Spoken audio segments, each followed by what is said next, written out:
Menlu baru Amerika Serikat batalkan kebijakan pro-Israel warisan Donald Trump.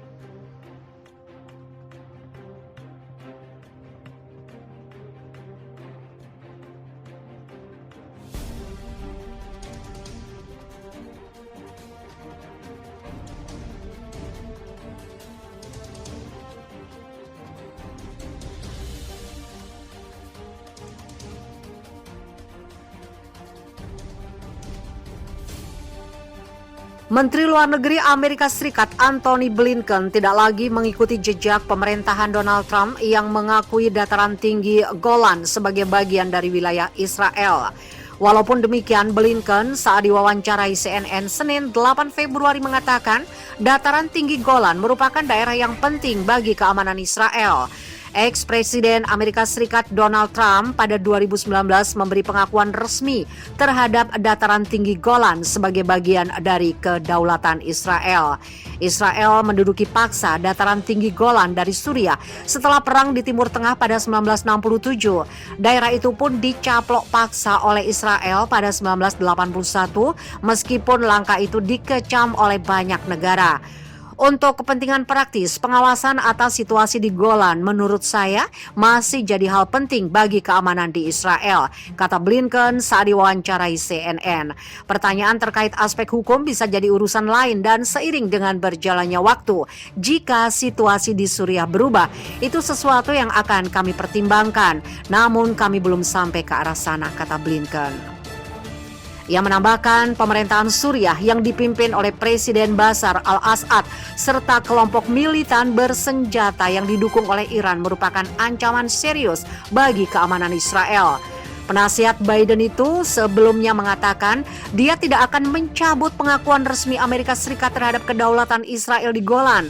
Blinken juga sempat menegaskan komitmen pemerintahan Biden akan mempertahankan kedutaan besar Amerika Serikat di Yerusalem. Pemerintahan Trump mengakui Yerusalem sebagai ibu kota Israel, bertentangan dengan kebijakan luar negeri Amerika Serikat sebelumnya.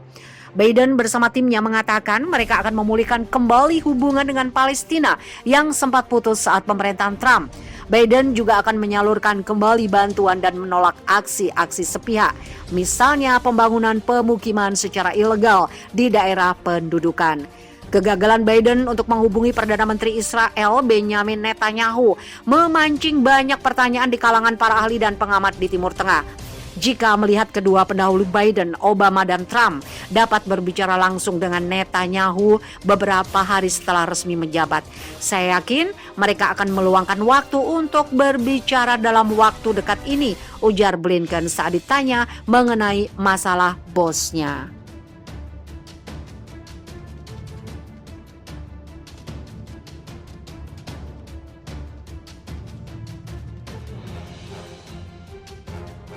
Menhan Israel sambangi markas DevCorps, ancaman terselubung ke Iran. Menteri Pertahanan Benny Gantz pada hari Minggu mengunjungi markas besar DevCorps, unit pasukan pertahanan Israel, yang ditugaskan untuk melakukan operasi jauh di luar perbatasan negara. Media setempat menggambarkannya sebagai ancaman terselubung yang ditujukan pada Iran. Kantor Gantz mengatakan kunjungan tersebut untuk meninjau rencana operasional. Gantz yang membentuk DevCorps pada tahun 2012 saat menjadi kepala staf IDF bertemu dengan komandan unit tersebut, Mayor Jenderal Itay Feruf dan kepala staf IDF Afif Kohafi. Dalam kunjungan tersebut, Menhan diperlihatkan perubahan-perubahan yang terjadi yang dilakukan terhadap Korop sejak dia memutuskan untuk menjadikannya sebagai kepala staf, rencana operasional Korps dan kesiapan berbagai unit yang akan melaksanakannya. Itu yang disampaikan kantor Gantz seperti dikutip Times of Israel, Senin 1 Februari. DevCorps IDF adalah unit multidisiplin bayangan yang bertanggung jawab atas operasi militer di luar perbatasan Israel. Dan aktivitasnya hampir selalu dirahasiakan. Jika IDF melakukan serangan terhadap Iran, DevCorps kemungkinan akan memainkan peran sentral dalam mempersiapkan dan melaksanakannya. Kunjungan itu dilakukan beberapa hari setelah Kohafi mengatakan dalam pidatonya bahwa dia telah memerintahkan militer untuk menyusun rencana baru untuk melakukan serangan terhadap Iran untuk mencegah Republik Islam memperoleh senjata nuklir. Panglima militer itu juga mengkritik niat Presiden Amerika Serikat Joe Biden untuk kembali kesepakatan nuklir Iran jika Teheran kembali mematuhi perjanjian tersebut, dengan mengatakan langkah seperti itu akan buruk dan bukan hal yang benar untuk dilakukan.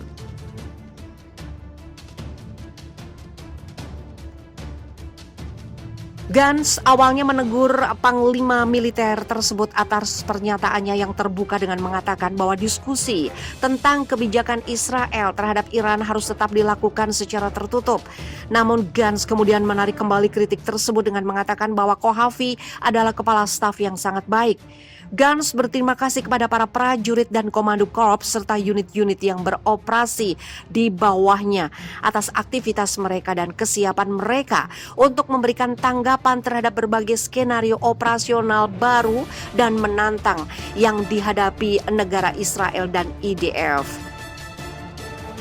Dalam pidatonya Selasa lalu, Kohafi mengatakan bahwa karena sentrifugal yang ditingkatkan dan persediaan uranium yang diperkaya yang terus meningkat, Iran bisa berbulan-bulan, bahkan mungkin berminggu-minggu untuk membuat bom nuklir jika rezim Teheran memutuskan untuk bergegas ke depan dan membuat senjata nuklir. Iran dapat memutuskan bahwa dia ingin membuat bom, baik secara diam-diam atau dengan cara yang provokatif. Berdasarkan analisis dasar ini, saya telah memerintahkan IDF untuk menyiapkan sejumlah rencana operasional. Selain yang sudah ada, kami sedang mempelajari rencana ini dan kami mengembangkannya di tahun mendatang, kata Kohafi.